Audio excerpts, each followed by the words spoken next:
जय Ambe students.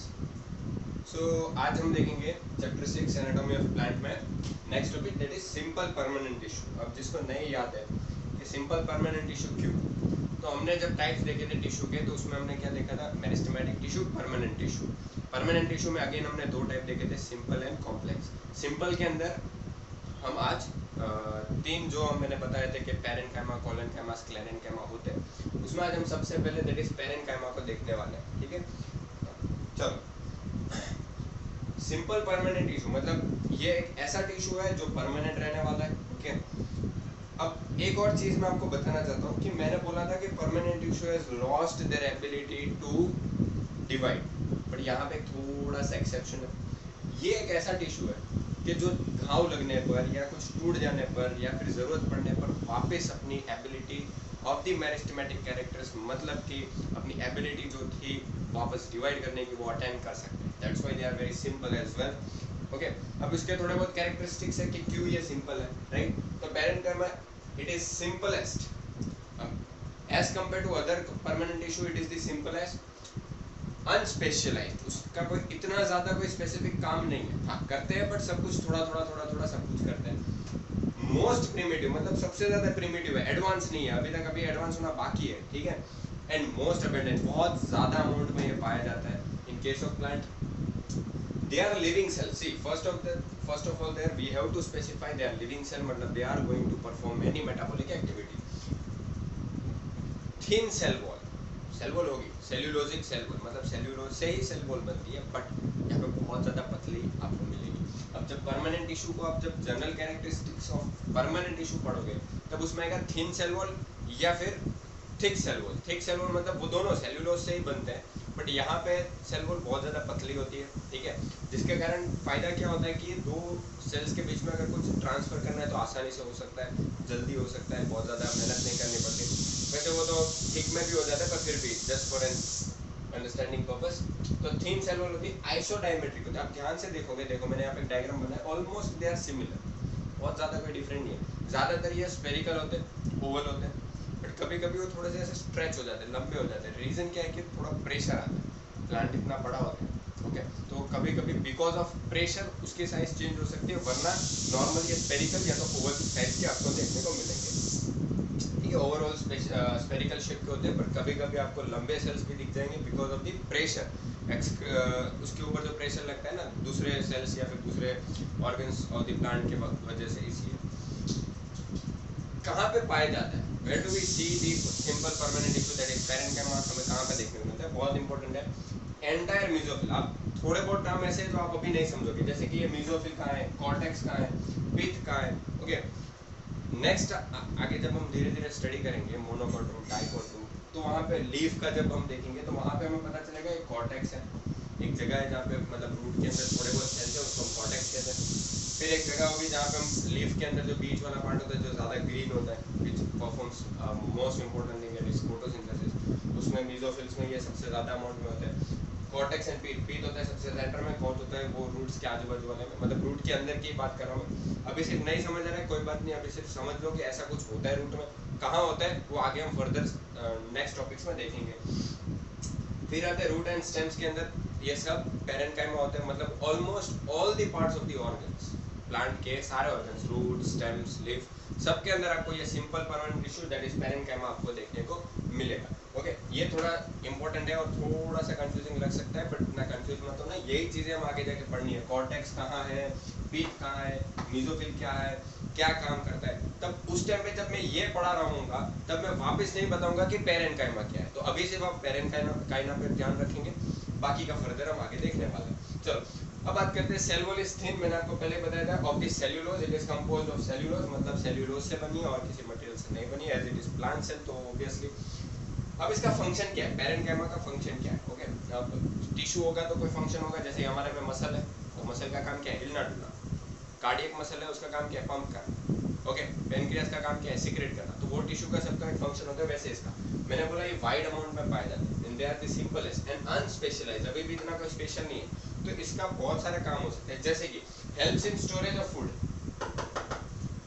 Storage of food देखो हमारे केस में तो ठीक है, हमें भूख लगी हमने खाना खा लिया, प्लांट के केस में ऐसा नहीं होता, खाना मिला, एक्सेसिव मिला, बचा के रख लो, जब जरूरत पड़ी तब यूज़ किया जा सकता है। तो स्टोरेज के लिए बहुत ज़्यादा इंपॉर्टेंट होता है। क्या होता है, मान लो ये नॉर्मल सेल है, ओके, इसके पास एक नॉर्मल न्यूक्लियस होगा और बड़ा सा वैक्यूल होगा। बड़ा सा वैक्यूल क्यों होगा, because it is a plant cell.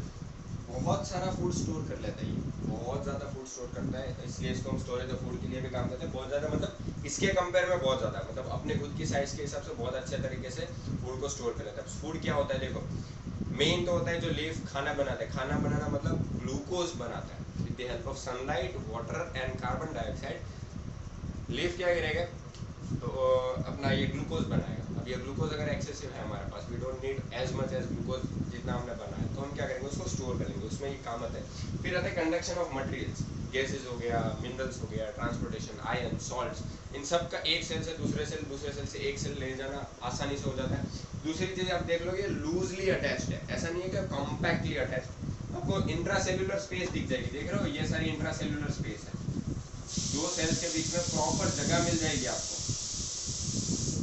क्यों, इसका एक चीज तो कंफर्म हो गया कि भाई लूजली अटैच है, इतना कुछ हेवीली अटैच नहीं है, इतना कुछ जोरदार का अटैचमेंट नहीं है, लूजली अटैच है, ओके, तो इतना ज्यादा ये स्ट्रॉन्ग भी नहीं होगा, लूजली अटैच है तो टूट भी सकता है, but we are not using it for the structural purpose. इसका कोई हम स्ट्रॉन्ग है इसलिए यूज नहीं करने वाले, हम मतलब प्लांट नहीं करने वाले। कंडक्शन ऑफ मटेरियल क्या होता है कि ऑक्सीजन हो गया, कार्बन डाइऑक्साइड हो गया, ऑक्सीजन तो नहीं पर कार्बन डाइऑक्साइड हो गया, और कोई मिनरल्स, सॉल्ट अगर किसी को चाहिए किसी को नहीं चाहिए। Special in case of guard cell, guard cell बहुत सारा आयन लेता है, वापस दे देता है, क्योंकि उसको खुलना बंद होना रहता है। पानी का बहुत ज़्यादा ट्रांसपोर्टेशन होता रहता है सेल्स के बीच में, तो ये सब के लिए बहुत ही इंपॉर्टेंट है। फिर आता है फोटोसिंथेसिस, पैरेन्काइमा। अब टेक्स्ट बुक में प्रॉपर तरीके से क्लियर नहीं बताया, मैं आपको बताना चाहता हूँ। Parenchyma cells are of different types, okay. अगर आप नीट की स्टडीज करोगे तो उसमें आपको पता चलेगा 5-6 टाइप के पैरेन्काइमा।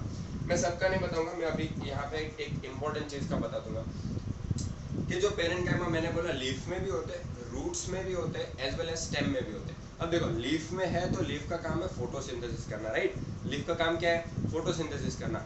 फोटोसिंथेसिस तो वही कर पाते हैं जिसके पास क्लोरोप्लास्ट होता है। तो वो पैरेन्काइमा जिसके पास क्लोरोप्लास्ट होता है उसको हम कहते हैं क्लोरोकाइमा। देखना यहाँ पे आगे वर्ड क्लोरल, इसके पहले हमने 3 टाइप के परमानेंट टिश्यू देखा था, क्लोरेनकाइमा, यहाँ पे क्लोरोकाइमा है। We are specifying the word क्लोरोकाइमा, मतलब वो पैरेन्काइमा जिसके अंदर क्लोरोप्लास्ट है। मतलब एक बार सीधी सी बात है ना कि क्लोरोप्लास्ट होगा तो वो फोटोसिंथेसिस करने वाला है, तो यहाँ पे ये फोटोसिंथेसिस करने वाला है because it have chloroplast in it. तो इसी के हिसाब से इस पैरेन्काइमा का नाम हमने क्या रख दिया, क्लोरोकाइमा। It is we are talking about parenchyma, it is also simple, बस इसका काम है फोटोसिंथेसिस करना, खाना बनाना, उसको स्टोर भी कर सकता है, अगर आजू बाजू को जरूरत पड़े तो उसको ट्रांसफर भी कर सकता है। सबसे इंपॉर्टेंट गार्ड सेल जो होते हैं, स्टोमेटा का जो गार्ड सेल होते हैं, जो आजू बाजू होते हैं, खुलते बंद रहते हैं, वो किससे बने, they are modified, highly modified parenchymatous cell, they are modified parenchymatous cells, और उसकी वो भी ग्रीन कलर के होते हैं। ग्रीन कलर के होते हैं मतलब अगेन उसमें क्या होगा, क्लोरोप्लास्ट, तो with chloroplast, okay. I hope you understand that what I am trying to say. आगे जो मैं बताना चाहता हूँ कि आप कभी भी कहीं से भी कुछ तोड़ दोगे, तो मैंने बोला कि अगर आपने परमानेंट टिश्यू तोड़ दिया, कुछ करने गए थे और प्लांट का गलती से टूट गया, तो परमानेंट टिश्यू तो has lost its ability to divide. Now what, ऐसा जरूरी नहीं है। अब देखो परमानेंट टिश्यू के बारे में एक चीज मैं ध्यान से बता रहा हूँ, ध्यान से सुनो, ठीक है। आप सिर्फ समझने की कोशिश करो। There are 2 different types of permanent tissue, primary permanent tissue, secondary permanent tissue. Primary permanent tissue किससे बनता है, जो डायरेक्ट अपाइकल मेरिस्टेमेटिक टिश्यू से बन चुका है, ओके, मतलब प्राइमरी मेरिस्टेमेटिक से बना हुआ है। जबकि जब ये जो सेकंड टाइप है, सेकेंडरी परमानेंट टिश्यू, वो किससे बनता है, हमने 3 टाइप्स के देखे थे ना, तो उसमें जो रिमेनिंग है, जो परमानेंट टिश्यू जो रिमेनिंग है, मतलब जो लेटरल मेरिस्टेमेटिक है, जो secondary types of meristematic tissue है, उसमें से जो बनता है उसको हम क्या कहते हैं, सेकेंडरी परमानेंट टिश्यू। अब प्राइमरी सेकेंडरी तो आप समझ गए, अगर नहीं समझ आया फिर से बता दो। प्राइमरी किससे बनता है, जो एपाइकल मेरिस्टेमेटिक से डायरेक्टली डिफरेंशिएट हुआ है। तो अब यहाँ पे एक और वर्ड आया, डिफरेंशिएट। डिफरेंशिएशन मतलब क्या होता है, नॉर्मल सेल डिवाइड हो रहा था, फिर वो नॉर्मल सेल एक स्पेशलाइज्ड सेल में कन्वर्ट होता है, ओके। आप ऐसे समझ सकते हो कि जब ह्यूमन बॉडी, मतलब ह्यूमन जब बनता है तो इनिशियल सब एक ही सेल होता है, एक सेल में से 2, 2 में से 4, 4, 6, 8, 10, 15 ऐसे बहुत सारा बढ़ जाएगा। एक टाइम आएगा कि बॉडी पूरी डिफरेंट डिफरेंट सेल से बनी है, मतलब ऐसा कुछ हुआ होगा जिससे नॉर्मल सेल से जब सेल डिवाइड हुआ तो वो अलग बना। ये जो अलग बनने की प्रोसेस है उसको हम कहते हैं डिफरेंशिएशन। वही यहाँ पे डिफरेंशिएशन हुआ, मेरिस्टेमेटिक टिश्यू में डिफरेंशिएशन हुआ और हमें परमानेंट टिश्यू देखने को मिला। पर गलती से वहाँ पे कुछ कट लग गया या फिर टूट गया या फिर कोई खा गया तो उसको वापस ग्रो करना पड़ेगा कि नहीं। यस, यहाँ पे पेरेन्काइमा का एक बहुत अच्छा फीचर है कि parenchyma can always retain its ability of the meristematic characteristics. Meristematic का कैरेक्टर क्या था कि टू कंटिन्यूअस डिवाइड। ओके, यहाँ पे ये रिटेन कर सकता है, अपनी एबिलिटी को वापस खींच सकता है, मतलब अपनी एबिलिटी को वापस ला सकता है to again do what, division. क्यों? क्योंकि वहाँ पे डैमेज आया, गलती से कुछ लग गया, कट गया, कोई खा गया, पेड़ पौधे तो खा जाते हैं एनिमल। तो पेरेन्काइमा एक ऐसी चीज़ है जो अपने आप को वापस बना सकता है, मतलब परमानेंट से वो वापस क्या बन जाएगा, मेरिस्टेमेटिक बन जाएगा, डिवीजन करेगा वापस परमानेंट बन जाएगा। इसको हम कहते हैं cell differentiation, differentiation redifferentiation, differentiation redifferentiation. I hope you understand. बाकी तो इसके डायग्राम इतना ज़्यादा इंपॉर्टेंट नहीं है, पर एक बार बना लोगे, समझ लोगे तो ज़्यादा ईजी रहेगा, ज़्यादा बेहतर रहेगा। ओके, चलो, आई hope you understand. We'll see the next permanent issue in the next video. Have a good day.